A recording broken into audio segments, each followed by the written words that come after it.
Good morning to all of you.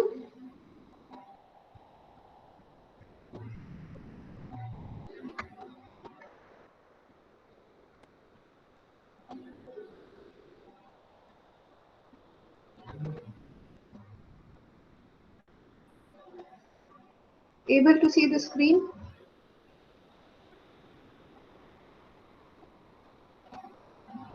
Hello?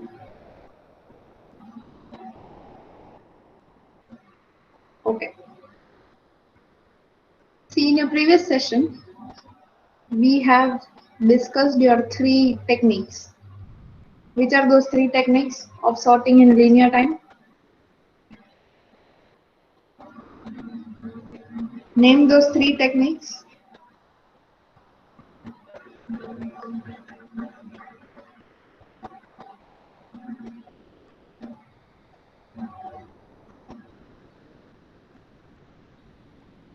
Tejas, are you there? Yes, ma'am. Name those three techniques sort in linear time. Heap sort, Not heap sort.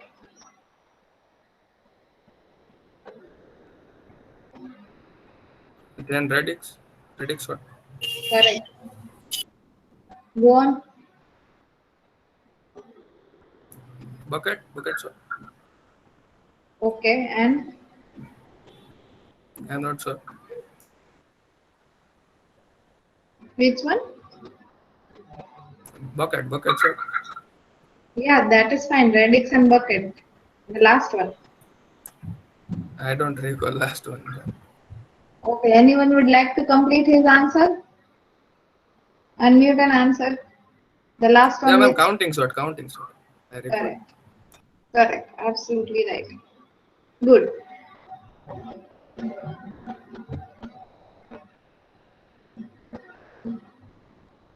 Lena, there?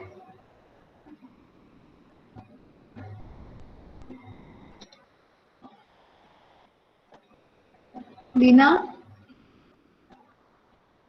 Yes, ma'am. can you tell me what we were doing in radix sort?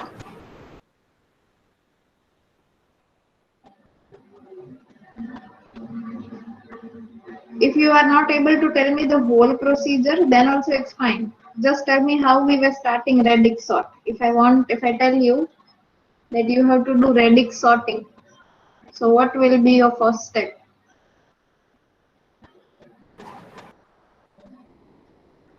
First thing we can find the maximum digit number from array from first one, then second one, then third, then fourth. Then it will be from minimum to maximum. Okay. Lena, now wait. Now don't answer. Utsav? Yes, ma'am. Okay, we identified minimum and maximum number. Now what is second step in radix sort? Applying zero on the front side. Correct. And how many zeros are we going to decide to apply? Based on Um, what? Based on the highest number. Correct. Absolutely right. Okay. Thank you, ma'am. Sanjay?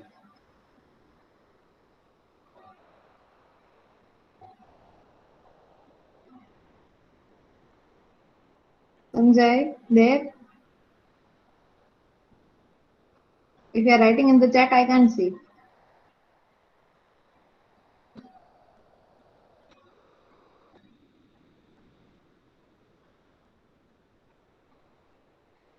Okay, Pratik? Yes, ma'am.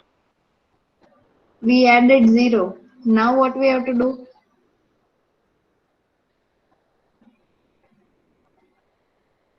Continue the answer what Utsav said. We have to हाँ first we बोलो have बोलो. to just at No, 1000 place we have to see which number is largest. Then we have to sort them. not thousands place. We have to start with units place. We have to see that how many numbers are there. So based on that, you have to do your bucket. Okay, the size of your array is 10. So how many buckets you need? 0 to 9. Once you decide that okay, 0 to 9 are the number of buckets I need, then you are first of all going to order or write the sequence which you are provided. Okay, so 15, 1, 321, 10, 802, 2, 123, 90, 109, and 11. Once that is done, then you go and start doing the operation on units place, then tens place, and then hundreds place. What operations you have to do?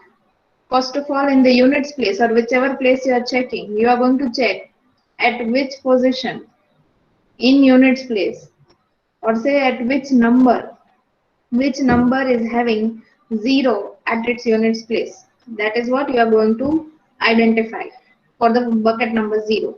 Same thing for bucket number 1. Which number is having 1 as its units place. Okay, so that you are going to list down. Again, repeat the same process. Which number is having 2 at its units place. Again, you note down the numbers. But that noting down is supposed to be happening from top to bottom. Okay, and you repeat these things for your tens place and for your hundreds place. At the end of these recursions, you get your sorted array. This particular array is your sorted array. Okay, so that is how your radix sort is working. In the count sort, you are counting the number of occurrences. Okay, number of occurrences is counted, and then you are putting one by one the elements into your resultant array. Okay, you are doing what? You are identifying the distinct key values here. That is important here in the count sort. Okay, and you are sorting your array. Then comes your bucket sort. In the bucket sort, I told you guys that I am, dividing your whole class into some group of students. Like students from 1 to 10 go to classroom 1.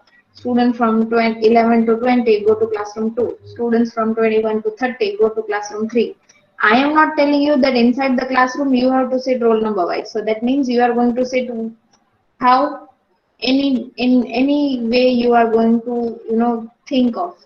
So what I did, I scattered you guys first. Then I am sorting you all 10 of you into individual groups. Now that sorting techniques all depends upon me, how I want to sort. Okay, so coming inside classroom 1, I will sort students so that I get, when I send students out, they are going out roll number wise 1, 2, 3, 4, 5, 6, 7, 8, 9, 10. Similarly, in classroom 2, 11, 12, 13, 14, 15, 16, 17, 18, 19, 20. Like that, they should come out. So that sorting technique, how I am supposed to sort you, that is completely independent. Okay. But what I am doing is, I am first of all scattering you people.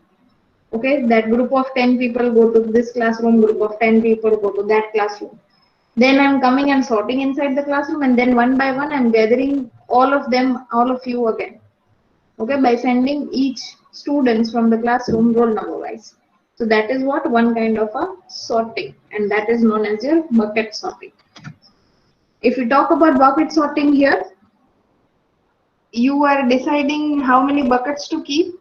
Okay, so 0 to 5, 5 to 10, 10 to 15, 15 to 20, and 20 to 25. You place the elements first of all inside the each bucket. So you are doing scattering. Then you apply the sorting technique, okay, in each of the bucket, whichever is the sorting technique you feel like. Okay, so you are sorting each of the elements, and then you are gathering them by sending one element one by one. Okay, and thus you are getting your sorted bucket list.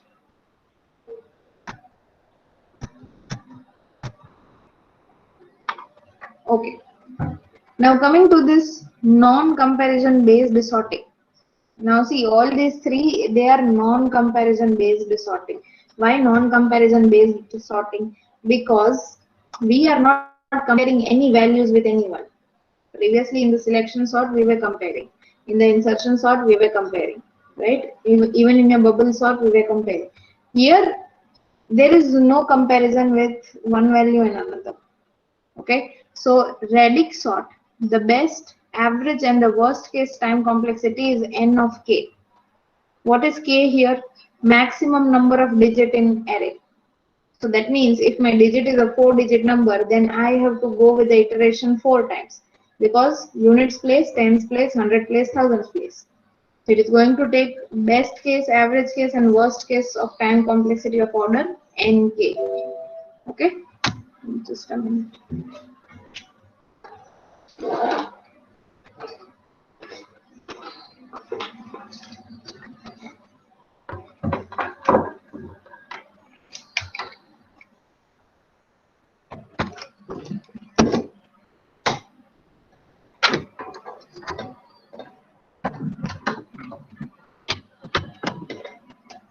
Okay.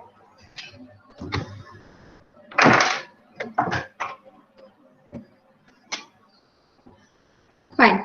Coming to the count sort.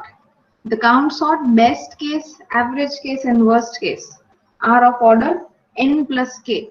And what is your k? The size of your count array. That means how many times the number is getting repeated. That count array is going to affect the time complexity of your count sort. And with respect to bucket sort, the average best and the average case time complexity is of n plus k. Again, k is the number of buckets. Okay, and the worst case time complexity is of order n square. That means if all the elements are belonging to the same bucket. Okay, for example, I can give you one example here for the bucket sort. Like best and the average time complexity, the number depends upon the bucket. If we go and look around here at this example, this particular buckets I can also divide into buckets from ranging from 0 to 10, 11 to 20, 21 to 30, right? So in this manner, I am going to need only 3 buckets. I don't need 5 buckets. Okay, I can also do 0 to 3, okay, 4 to 7, 8 to 11, like that also, so that the order of my the number of my bucket increases. Or I can do what? 0 to 25, single bucket. Now, the problem is if I keep single bucket, sorting will take much time in comparison to these buckets that you can see right now. Okay, so that becomes what? Your worst case time complexity, that is of order n square. Means all the elements belong to the same bucket. And the best and the average case here for your bucket sort is n plus k. And k value is the number of buckets, and obviously you can see how it is dependent. Okay, these were your non-comparison based analysis of your radix count and bucket sorting. Now from this slide onwards, there are, I guess, let me just see. Yeah, there are now around like 20 more slides. All are theory based. They are just theory concepts which you need to just understand. Okay, they are there, but they are just theoretically. No practical approach is not there. Okay, so the first one, in place and out place techniques. What is this in place and out place techniques? The sorting technique is in place if it does not use any extra memory to sort the array. That means your given input array is there. Okay, you are sorting it, but you don't require any extra memory for the sorting purpose. So what is that in place? Okay, so among the comparison based techniques, merge sort is only the outplaced technique, as it requires an extra array to merge the sorted array. Okay, rest of them comes under in place. See the comparison based techniques. Okay, non-comparison based techniques are what? Your radix sort, count sort, and bucket sort. Comparison based technique means those kind of sorting where you are doing the comparisons. Bubble sort, insertion sort, selection sort. So in the exam, if it comes that what are your comparison based techniques, please don't say that we have not studied those. You have very well studied those. Or vice versa. Which are your non-comparison based techniques? Then you should able to name them. Okay. Now, among the comparison-based techniques, only the merge sort is one of the outplaced technique sorting. Why? Because it is requiring an extra array to merge the sorted sub-arrays. And among the non-comparison based techniques, all are outplaced. Why? Because each one of them is going to need extra memory. Your Reddick sort needs extra spaces for the bucket 0 to 9. Your counting sort needs a counting array to keep the number of count of those array elements. Okay, even the bucket sort is needing the number of buckets to store those elements, those subparts. Okay, so among non-comparison based techniques, all are outplaced techniques.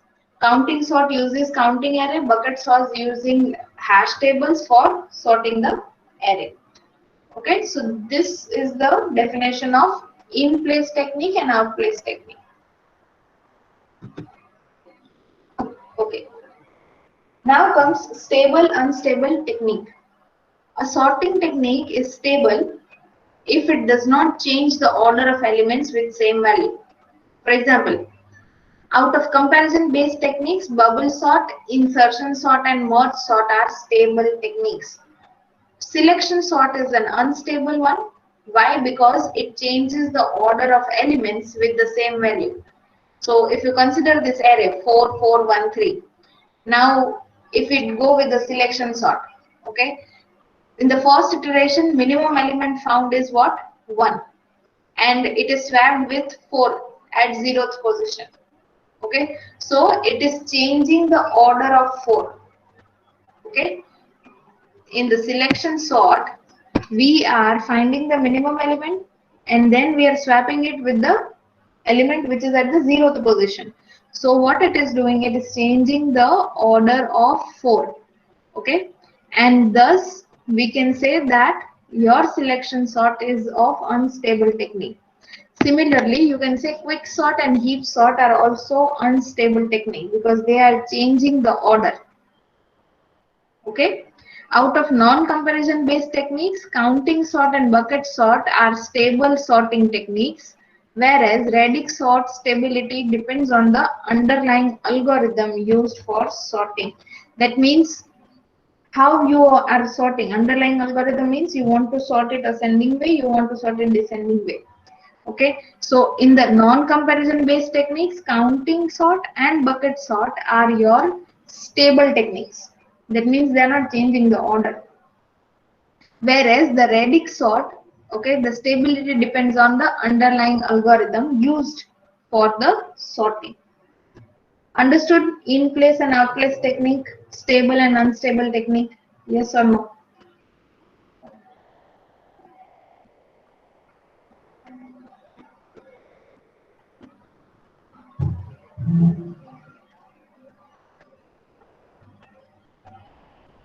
Okay.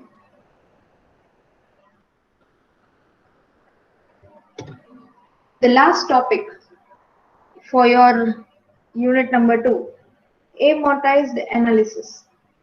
Now see, this introduction I have already given it to you. Just the methods are remaining, the 3 methods. Okay, but again I'll take the introduction. Amortized analysis means finding an average running time per operation over the worst case sequence of operation. Now see, so far what we are doing, we are finding the best case of n input, average case of n input and worst case of n input. So amortized analysis, what is amortized analysis? It is finding an average running time of a single operation made on n inputs, okay, over the worst case sequence of operations. Okay, amortized analysis can be used to show what? Number 1, average cost of operation which is small. Okay, the average cost of an operation is small, and if one averages over the sequence of operation, then that single operation is going to be the expensive one. Now see, for this I'm going to give you one example here just to understand this expensiveness. Okay, let's take one example.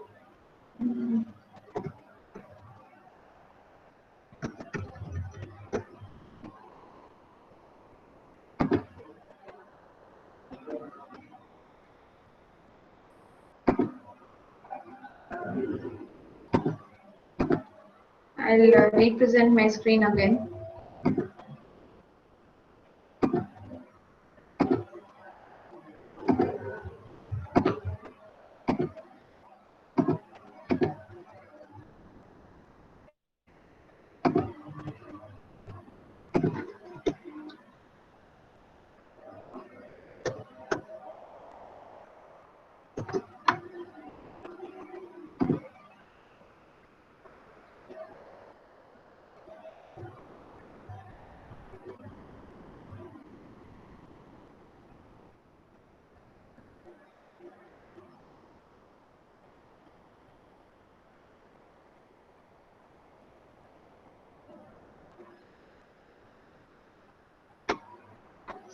Okay.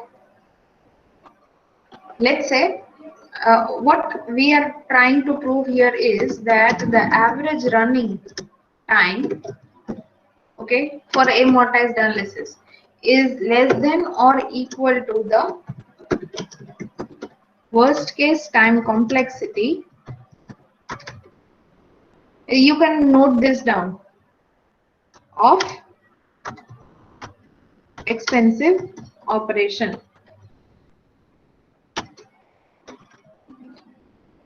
When this case happens, at that time we need amortized analysis. When the average running time of this algorithm, okay, is less than or equal to the worst case time complexity of one given expensive operation, at that time we need your amortized analysis. Now let's suppose you have one array of one element. Okay, now if I want to implement this one element, it is going to take around what? A single cost? 1. Okay, I implemented this array. This is my ARR. Okay, and I entered some value 1 here. So the cost of implementing this one particular set of array, okay, let's say the cost is 1. Okay, this is the cost.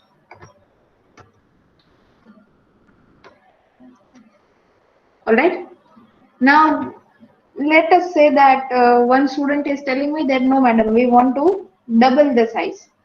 So first of all, what we are going to do, this size is already there, you are going to double it, so it is going to cost you again 1 unit of time for doubling it. Again you have to make an entry for this one also, so again it is going to cost you around 1 unit of time. Okay, and then you are going and entering one more number here, let's say 2, so again it will cost you around 1 unit of time. So total cost of this operation for doubling your array and entering the number becomes what? 3. Right? Now let's say again one more student comes and tells me that madam, we want to still double the array, and then you make the entry. So these two are already there, but still you have to copy them into another. Now because we are doubling it, we are not directly going and adding here. Okay, so what we are doing, we are copying it into the sequence into another memory end, and then again we are doubling it. Okay, so one cost for copying, one cost for doubling, one cost for again copying 1 and 2 to their number, to their positions. Okay, and one more cost for adding 2 numbers, so 1 plus 1. Okay, so this becomes 3 and then it becomes 4. So what is the total cost here? 5. Right? If we again do the same thing, again you double it, so again it is going to cost you some cost for doubling it. So copying this 4 spaces, again 1, 2, 3 and 4, doubling the array. So copying the array first, existing array, doubling the array, again unit 1 is getting used. Again you are copying each element one by one, so 1, 2, 3 and 4. Okay, and then you are entering again the elements, so again 1, 2, 3 and 4. Okay, so 1, 2, 3, 4, 5, 6, 7, 8. So what is the cost here? If you can count, tell me what is the cost here. 3, 4, 5, 6, 7, 8, 9, 10. Correct? So if I find out the average of all of this, if I find out the average of all of this, okay, it will be what? Something, if I, or just if I identify the sequence, 1 plus 3 plus 5 plus 10 plus so on, the operations that I'm making. Okay, so what is happening here? This is of order 1. Okay, I can write here order of 1. Okay, here there are 3 operations, so order of 3. Okay, here 5 operations, so order of 5. Right? Now if I go and find out, now see here, if I go and find out the average case, it will be, let's say, of order n, capital N value. Okay, not small n value, or you can just mention n of order n. Here I'm not saying that it is linear. When did we use small n? When we were using linear inputs. Here I'm not saying linear, but what I am trying to tell you here is that it can be any given natural number here in the order for the average. Now the difference here is that if you go and see the cost at each operation, see this is an individual operation, copying and increasing the size of the data and size or length of your array, again copying the previous data into your new array and then adding your numbers. Everything are your individual operations happening at each stage. So you see the cost of this operation and cost of this operation, obviously they are, they are having quite a difference. Okay, so if I do this particular, if I consider this particular operation here, then it will be the expensive one, because see at this particular operation, let's say I'm denoting it as OP3. Okay, then I can say it is of order 10, right? So when my average running time is less than or equal to the worst case time complexity of expensive operation, this is my expensive operation. Okay, at this region, at this point, you need your amortized analysis. Now you guys are clear. Previously I think it was a doubt for many of you, but now things are clear to you. And see, this is all, there is nothing practical approach here. This is all theory. Okay, theory proven, theory to be understood. So are you guys able to keep up with me?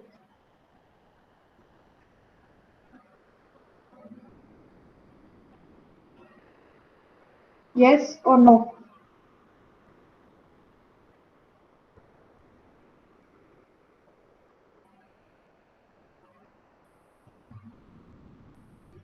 Okay. Now see, your amortized analysis, okay, you have in total 3 methods: aggregate analysis, accounting method, and potential method. Aggregate method means nothing but you are taking an average. Okay, aggregation means average analysis that you are going to take. Example, brute forcing. Okay, then comes your accounting method. You are assigning cost to each operation so that when you sum them up, okay, they are still ensuring that the result is accurate one. So that is your accounting method. And then comes the potential method, which is a little bit of sophisticated version of your accounting method. We are going to see it one by one, but not here, because if you see here, things will be confusing for you. So I am trying to make it as easy as possible. The first method, okay, that we are discussing here is your aggregate method. Now here I'm going to take an example of, let's say, your stack. Okay? Stack building. Now if I want to build a stack, or let's say if I want to implement stack as an array, what is the first thing that I need to check? I want to build a stack as an array. Okay? So what is the first thing for filling out the stack I should be checking?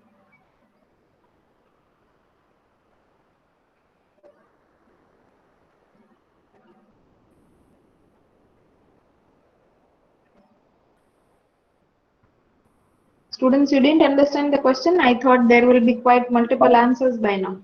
If the stack is full or empty. Correct.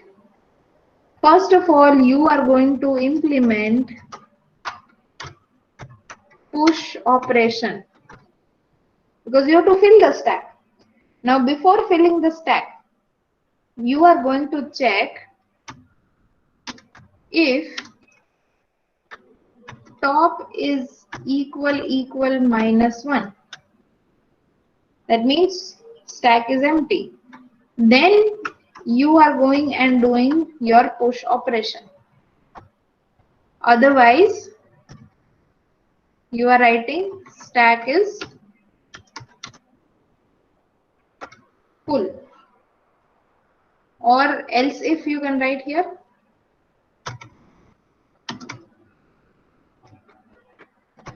top is equal the size. So that means stack is full. Okay. Now you tell me what is going to be if I write the cost here, CO5. Okay. What will be the cost for executing this one statement?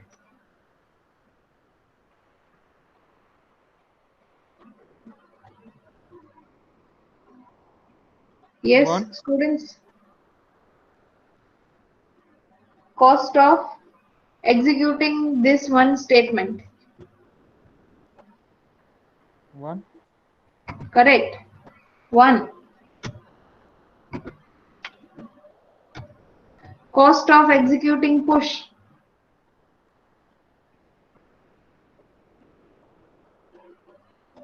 Also 1. Also 1. Okay, if not this, then else if top equal size, again 1. Stack is full, printf, so again 1. So you see you are getting constant time. Okay, so I can write here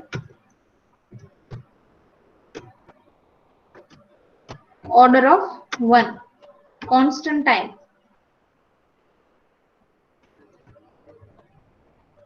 Okay, now let's say this is one basic operation, implement a push operation. Okay, this was one basic operation. Let's say I want to do another basic operation of stack, that is pop. So what is the algorithm for pop?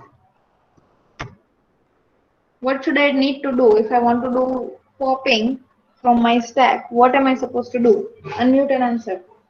First check that there is any element. Correct. Check whether there is elements or not. Okay, fine. Check. Then If there is a value, then you can pop. correct. Otherwise, empty, then we can say under flow. Absolutely right. So if your top is not equal to minus 1, then what you can do is you can pop. Else stack is empty. Correct? Now this also, if you go and check, they are also going to take the cost, CO5. It is going to take off order 1 only. Because see, Cost of implementing this statement, it is going to be 1. Cost of implementing this statement, again it is going to be 1. Cost of implementing this printf statement, again it is going to be 1. So what can we say about implementation of this pop operation? It is of order 1. Okay. So if we give total, like if we have, let's say, n elements to be entered in the stack, okay, we have n elements to be entered, then with respect to the push operation, can I say I'm going to have order of n operations? Yes or no? If I go on pushing each and every element one by one, can I say it is of order n or theta n? If you are seeing anywhere in the online resources and anywhere, it will be written as theta n. Students, are you following me or not? Yes. Rest of the others?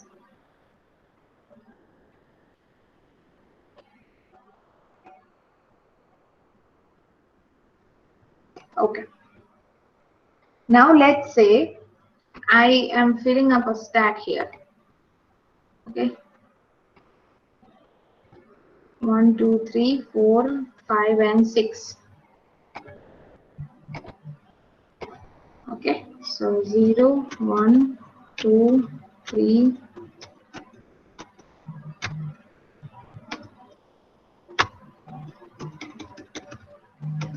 Alright, this is my stack. And I am filling up some numbers: 12, 15, 14, 20, 8. Okay. Now if I want to do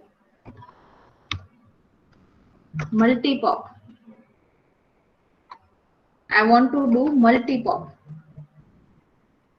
then can you tell me how can I do multi-pop?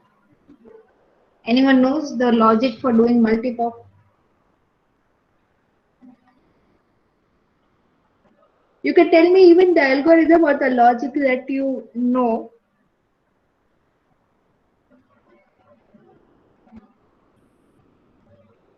Yes, students, multi-pop.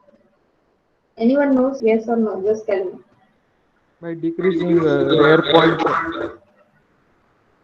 No, no, Prashant.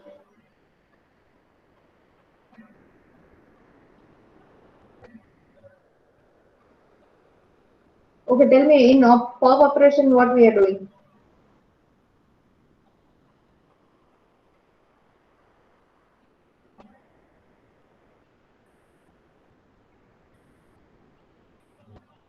Students, in pop operation what we are doing? Stack. We are removing value from top. Correct.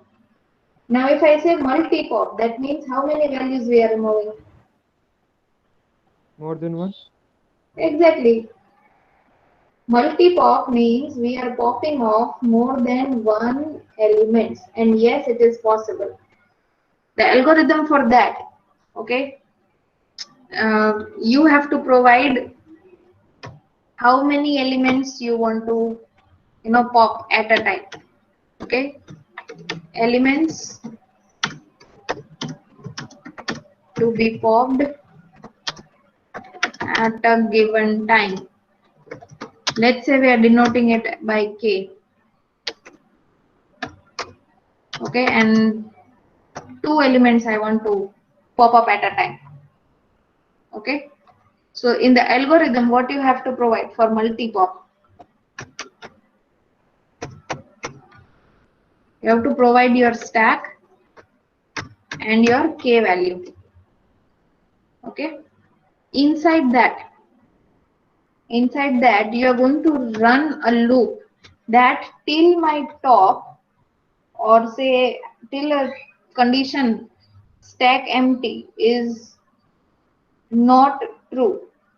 Okay, till the condition stack empty is not true for my given stack.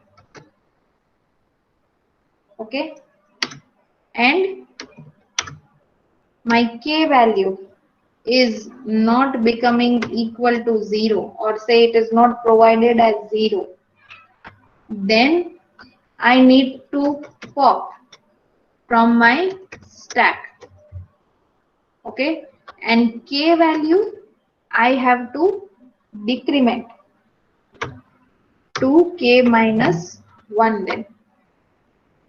Okay, this is a small, you can say, algorithm to do multi-pop. All right, here it becomes your end of while. Okay, and this is your end. Okay, this is the logic for the multi-pop. Now let's say in our example here, what we are doing multi-pop, two elements at a time, right? So if I do multi-pop, then where is the top position in this particular stack? Can anyone tell me? Where is my At top? index 4. Exactly. Here. Right? Now using multiple top, I am going to remove two elements. So now where should be my top value? At index 2. Okay. So here again we are going to do the multi-popping. Okay. So now how many elements have to be popped up? How many elements will get popped up? 2 or 1? 2. No, Kushant. We are decrementing the k value. If my k value I am taking as 2, now it will be, k value will be 1. So 1, 1 we are going to decrement. But till which condition? Till k is not becoming equal to 0. Once it becomes, we'll stop our multi-pop. Then you can go ahead with your normal popping operation, single pop. But then if my k value becomes equal to 0, then we are not going to go ahead with the multi-pop thing. Okay, so if we see the time complexity of this, okay, so for example, if it was normal push operation, okay, one push you were making, then that was taking of order constant time, order 1. Your pop operation of one element again was taking constant time of order 1, but your multi pop operation, okay, that is taking the order of, you can say, n plus k value. Okay, and why this n plus k? Because there are n elements inside your stack, plus it also depends upon the k. That means how many elements you want to pop up. You want to pop up 3, then obviously the time is going to decrease. Okay, for emptying the stack. You want to take 5, again obviously the time is going to be reduced in comparison to 3. Okay, so this all things, this is what we are trying to, what we are trying to here make is the average cost if I go for all of these 3. Okay, the average cost of all of these 3 if I make out, then it will be of order n plus k, because these 2 we can ignore, they are constants, right? So this 2 we can ignore. So average, the only average case here which is left to be considered is this one, and this is what is your aggregate method.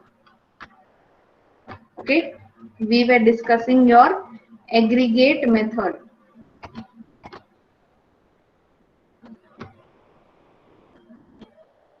See, when you will go and have a look here, the same thing is spoken, or say it is mentioned here, but it is a little bit, I can say confusing. Here also see the worst case of multi-pop. Worst case scenario is in sequence is order of n. Stack size in the most is n. Worst case scenario means your multi-pop is not, happening only now, or it did happen, but for n times it happened. Okay, thus the cost of sequence is O(n) square. Correct but not tight. Now this thing you won't understand. What is correct but not tight? So that is the explanation here. This explanation of multi-pop. Okay, so that's why I was not, reading from the slide. I could have done that.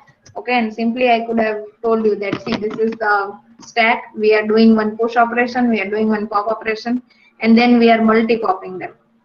All right, see, the same thing is written while stack is not empty. Okay, I wrote it in a more, programmatical way while stack is not empty. That's why I didn't went with this particular form and I went with the Excel form first. Now if you come and look here, it will be more clearer to all of you. Okay, and that is your aggregate method. I hope you guys are understanding at least 30 to 40% of it. Yes or no? Because you need to read this from the book as well as the PPT. Then you will get it.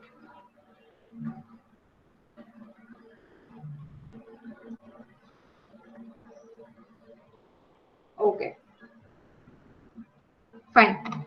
Tomorrow we are going to have a look at your accounting method and the last one, the potential method. Okay, these two methods are remaining and we will be finishing up your chapter tomorrow. Okay, I'm keeping your session till here. Thank you for attending the session. TD1 students, numbers in the chat.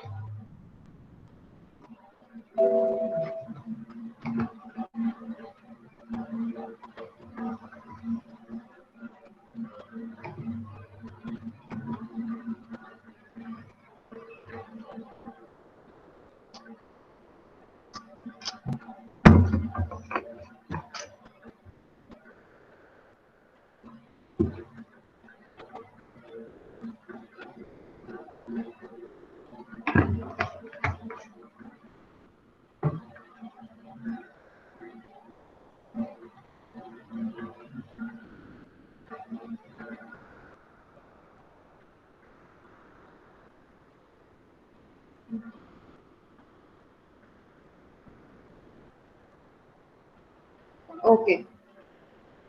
TD1, please wait. TD2 students, numbers in the chat.